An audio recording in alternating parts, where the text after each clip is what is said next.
എങ്ങനെ ചിരിക്കാതിരിക്കുമല്ലേ ഇതൊക്കെ കാണുമ്പോൾ. നമ്മുടെ പൂഞ്ഞാറിലെ സെപ്റ്റി ടാങ്കിന്റെ വീട്ടിലേക്ക് ഇന്നലെ കോൺഗ്രസ്സുകാരുടെ ഒരു പ്രകടനം ചെന്നായിരുന്നു. അവരുടെ വീട്ടിന്റെ വാതിക്കലിട്ട് പടക്കം പൊട്ടിച്ചൊക്കെയാണ് അവർ ആഘോഷിച്ചത്. ഇത് കണ്ടിട്ട് നമ്മുടെ PC അപ്പിക്ക് കുരുപൊട്ടിയിട്ട് ലവൻ തുണിമുക്കി കാണിച്ചെന്നാണ് പറയുന്നത്. എന്താണേലും കേരളത്തിലെ ജനങ്ങളോട് ഇതിനു മുമ്പ് തുണിമുക്കി കാണിച്ചിട്ടുള്ള പാരമ്പര്യം ലവനുണ്ടല്ലോ. പിന്നെ ലവന്റെ കയ്യിലുള്ള തോക്ക് അത് ജനങ്ങളുടെ നേരെ കാണിച്ചാൽ പൊട്ടില്ല. അത് പൊട്ടുന്ന ഒരു സ്ഥലം ഉണ്ടായിരുന്നു, 400 നമ്പറാൻ റൂം. അത് ഞാൻ പറയാതെ നിങ്ങൾക്കറിയാമല്ലോ. ആ സ്ഥലത്താണ് ആ തോക്ക് പൊട്ടിച്ചുകൊണ്ടിരുന്നത്.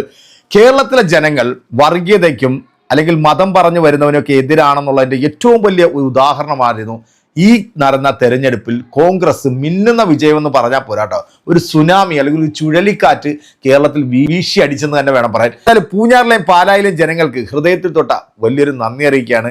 നിങ്ങൾക്കറിയാലോ, ഈ ഒരു തെരഞ്ഞെടുപ്പിൽ ഈ പറയുന്ന സെപ്റ്റി ടാങ്ക് വന്നിരുന്നുകൊണ്ട് സംസാരിച്ചത് അവിടുത്തെ പള്ളിയിലെ അച്ഛന്മാരെ അതുപോലെ തന്നെ ക്രൈസ്തവ പുരോഹിതന്മാരെയൊക്കെ തലയ്ക്ക് വെളിവില്ല, ഇവർക്കൊക്കെ പള്ളിയുടെ കാര്യങ്ങൾ നോക്കിയാൽ പോരെ, എന്തിനാണ് രാഷ്ട്രീയം നോക്കുന്നത്, പിന്നെ എന്തിനായിരുന്നു നീയൊക്കെ വീഞ്ഞും മറ്റതുമൊക്കെ ആയിട്ട് ഈ അന്തപ്പുരം കയറി ഇറങ്ങി ഈ അച്ഛന്മാരുടെയൊക്കെ കാല് നക്കിയത്. എന്തായാലും ക്രൈസ്തവ സമൂഹം മനസ്സിലാക്കിയിരിക്കുന്നു, BJP എന്ന് പറയുന്ന പ്രസ്ഥാനം ക്രൈസ്തവർക്കും ഇവിടുത്തെ മുസ്ലിങ്ങൾക്കും ഇവിടുത്തെ ദളിതർക്കും ഇവിടുത്തെ കമ്മ്യൂണിസത്തിനും എതിരാണ് എന്നുള്ളത് മനസ്സിലാക്കിയത് കൊണ്ട് തന്നെയാണ് കോൺഗ്രസിന്റെ ഭാഗമായി നിന്നുകൊണ്ട് അവരെല്ലാവരും കോൺഗ്രസിനെ വിജയിപ്പിച്ചത്. LDFന്റെ ഭരണം മോശമാണെന്നൊന്നും എനിക്ക് അഭിപ്രായമില്ല. 10 വർഷം അവർ ഭരിച്ചത് നല്ല രീതിയിൽ തന്നെ ഭരണമാണ്. പക്ഷെ നേതാക്കന്മാരുടെയും ധാർഷ്ട്യം കൊണ്ട് മാത്രമാണ് ഇത്രയും ദയനീയമായ ഒരു പരാജയം ഇടതുപക്ഷ സർക്കാരിന് നേരിടേണ്ടി വന്നതെന്നാണ് ഞാൻ മനസ്സിലാക്കുന്നത്.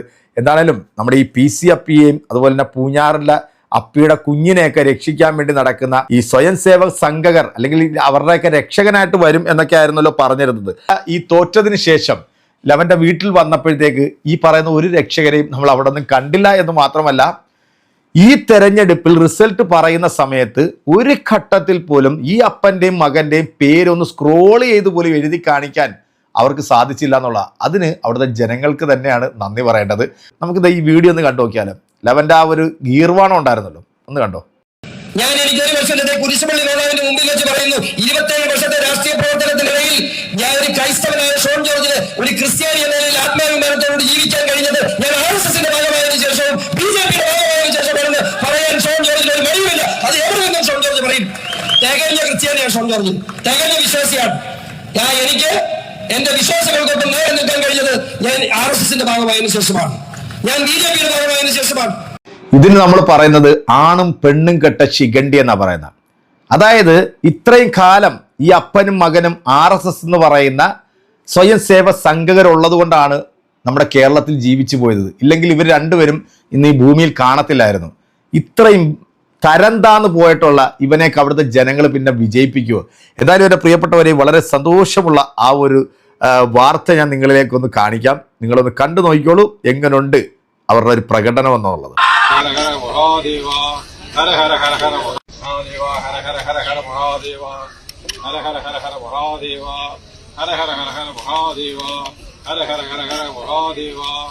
പ്രത്യേകിച്ച് മുസ്ലിം സഹോദരങ്ങൾ, ഇന്ത്യൻ സ്വാതന്ത്ര്യ സമരത്തിൽ ഏറ്റവും വലിയ സംഭാവന നൽകിയത് മുസ്ലിം സഹോദരങ്ങളാണ്.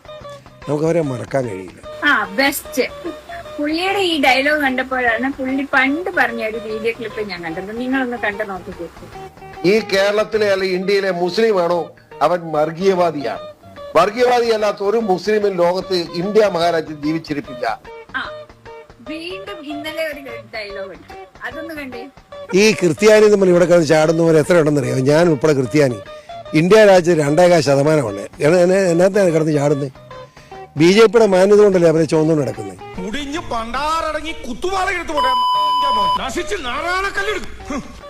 അതൊക്കെ പോട്ടെ, പണ്ട് പുള്ളി BJPക്കാരെ കുറിച്ച് പറഞ്ഞൊരു ഡയലോഗ് ഉണ്ടല്ലോ, അതൊന്ന് കണ്ടേ നിങ്ങൾ.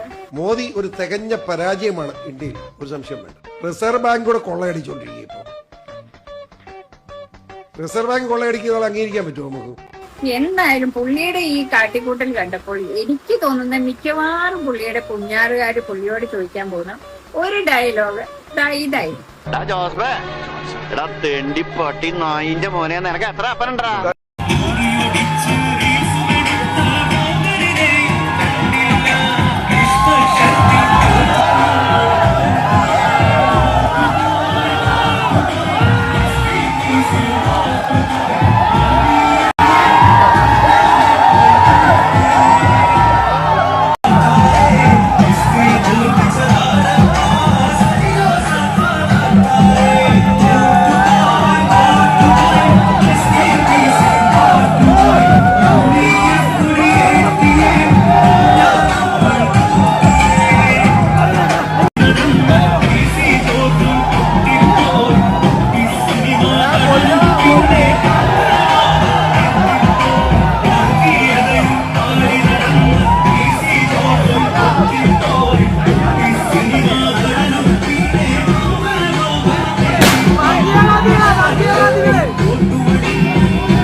UDF സ്ഥാനാർത്ഥി ജയിച്ചതിന് ശേഷം നമ്മുടെ PCP വീട്ടിന്റെ വാതിക്കെ കണ്ടിട്ടുള്ള ആ തുണിമുക്കി കളി കണ്ടല്ലോ അല്ലേ?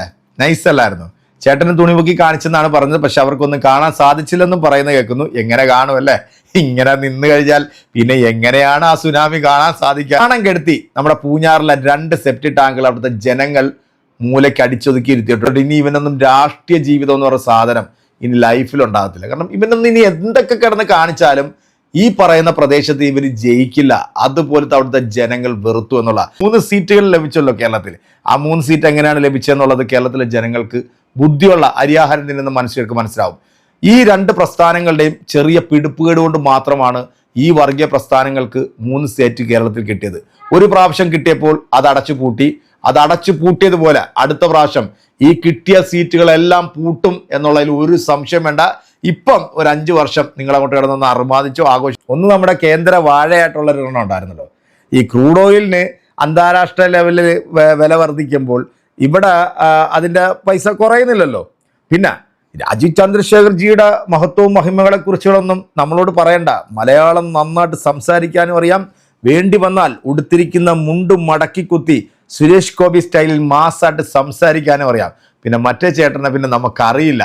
ചേട്ടൻ എങ്ങനെയോ അവിടുന്ന് ജയിച്ചു. കാരണം ഞാൻ നേരത്തെ പറഞ്ഞതുപോലെ ഇവരുടെയൊക്കെ പിടിപ്പുകേട് കൊണ്ട് മാത്രമാണ് കേരളത്തിൽ BJP ജയിച്ചിട്ടുണ്ടെങ്കിൽ അതിന് സാധ്യത. അതാ ഇവിടുത്തെ ജനങ്ങൾ ഇവറ്റകളൊന്നും തിരഞ്ഞെടുക്കില്ല കേട്ടോ.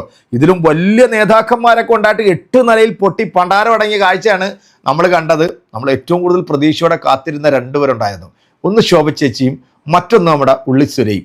എന്തായാലും ഈ 2ഉം 8 നിലയിൽ പൊട്ടിയെന്ന് മാത്രമല്ല, ഇനി ഒരു തെരഞ്ഞെടുപ്പിൽ നിന്നാൽ പോലും ഇവർക്കൊന്നും ഈ പറയുന്ന നിയമസഭ കാണാൻ പോലും സാധിക്കത്തില്ല. കാരണം ഇനി വരാൻ പോകുന്നത് കലിയുഗമാണെന്നേ. കാരണം ഈ 3 എണ്ണം ഇനി എന്തൊക്കെയാണ് കാട്ടിക്കൂട്ടാൻ പോകുന്നതെന്നുള്ളത് നമുക്ക് കണ്ടറിയാം. എന്തായാലും ഈ ഒരു വീഡിയോ എൻ്റെ പ്രിയപ്പെട്ട പ്രേക്ഷകരെ നിങ്ങൾക്ക് ഇഷ്ടപ്പെട്ടിട്ടുണ്ടെങ്കിൽ നിങ്ങളുടെ വിലയേറെ അഭിപ്രായങ്ങൾ കമൻറ്റുകൾ നമ്മുടെ കമൻറ്റ് ബോക്സിൽ അറിയിക്കാൻ മറക്കരുത്. അപ്പോൾ നമ്മൾ അടുത്തൊരു കിടിലൻ വീഡിയോയുമായിട്ട് വീണ്ടും കാണാം. അതുവരെയ്ക്കും എല്ലാവർക്കും ബൈ.